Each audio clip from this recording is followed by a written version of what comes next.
Three, two, one. 10. Assalamualaikum warahmatullahi wabarakatuh. Saya Andika Puspitasari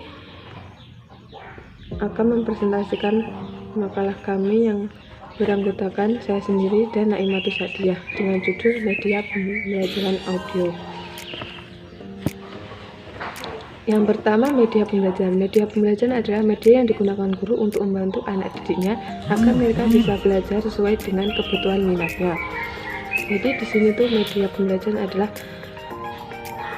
sebuah alat yang digunakan dalam pembelajaran untuk membantu guru dalam menyampaikan sebuah materi dan membantu anak untuk memahami materi yang diberikan. Yang kedua, media audio. Media audio adalah media untuk menyampaikan pesan yang akan disampaikan kepada peserta didik dengan cara dimainkan atau diperdengarkan secara langsung sehingga peserta didik mampu menguasai kompetensi tertentu dari kegiatan pembelajaran yang dilakukan. Media audio di sini yang dimaksud adalah dapat berupa lagu ataupun yang lainnya. Jadi media audio itu media yang tidak ada gambar, jadi hanya ada suara dan atau lagu yang dimainkan.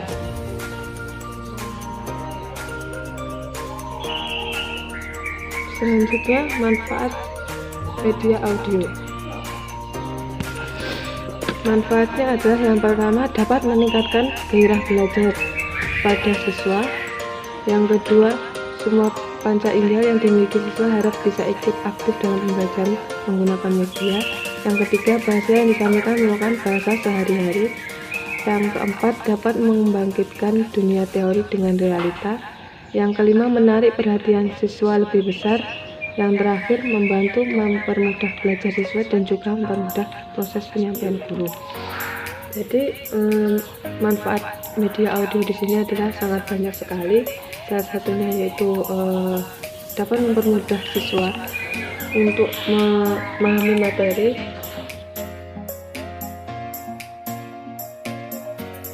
Untuk yang selanjutnya yaitu kelebihan dan kekurangan media audio. Kelebihannya sendiri meliputi murah, fleksibel, sederhana, serta memanjakan imajinasi. Untuk murah, karena untuk budget audio sendiri lebih merayat serta terjangkau karena hanya memberikan sajian berupa suara atau auditi. Untuk yang fleksibel,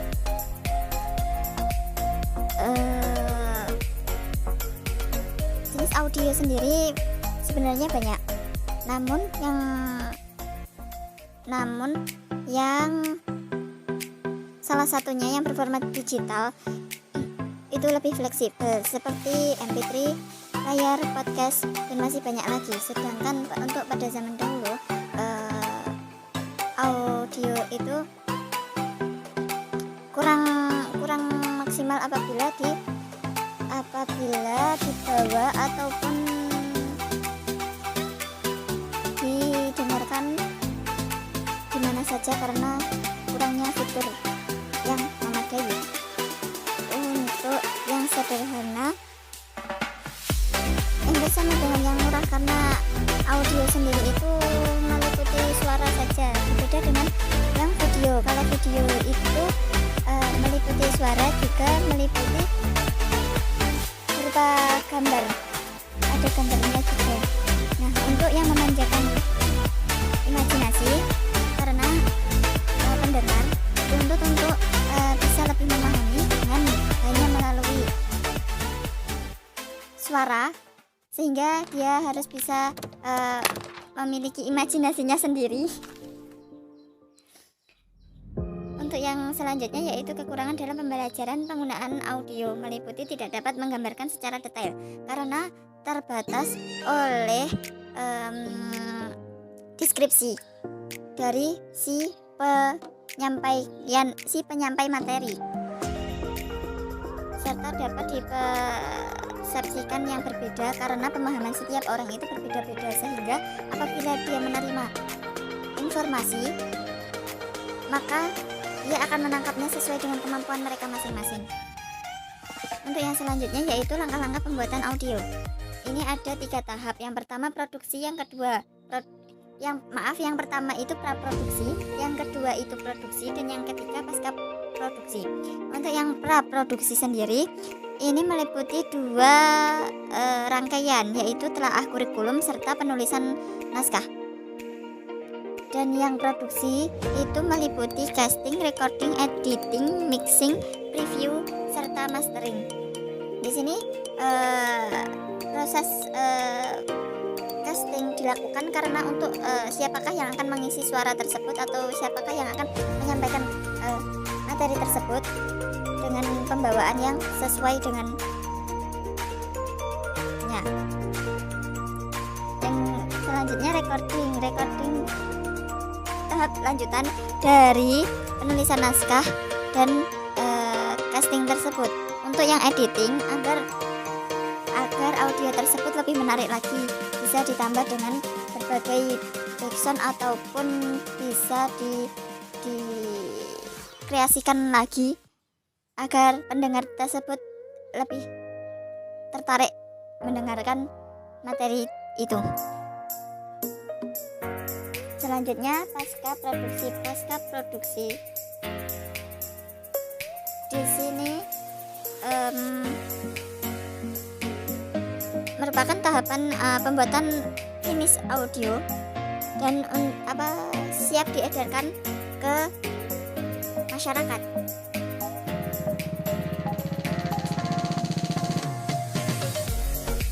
Untuk yang selanjutnya mengembangkan kreativitas dari media audio.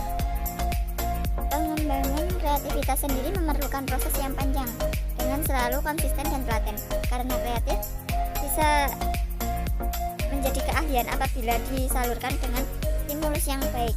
Dan untuk audio sendiri, pengembangan kreatifnya bisa melalui aplikasi editing, materi yang telah disampaikan, serta kemampuan imajinasi setiap individu yang berbeda.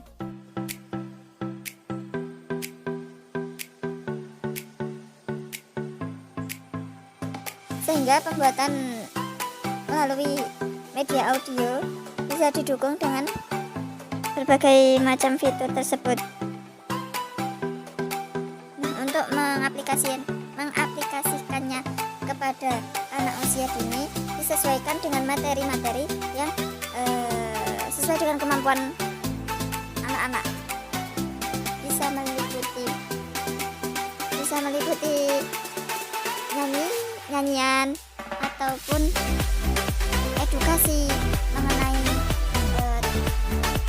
kegiatan sehari-hari dan sebagainya.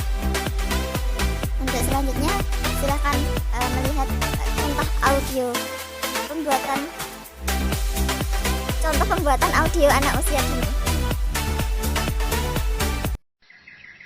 Doa untuk kedua orang tua. Rabbighfirli wali walidayya warhamhuma kama rabbayani shaghira. Artinya, wahai Rabbku, ampunilah aku dan kedua orang tuaku, dan sayangilah mereka berdua sebagaimana mereka berdua mendidikku ketika kecil. يا ذا الجلال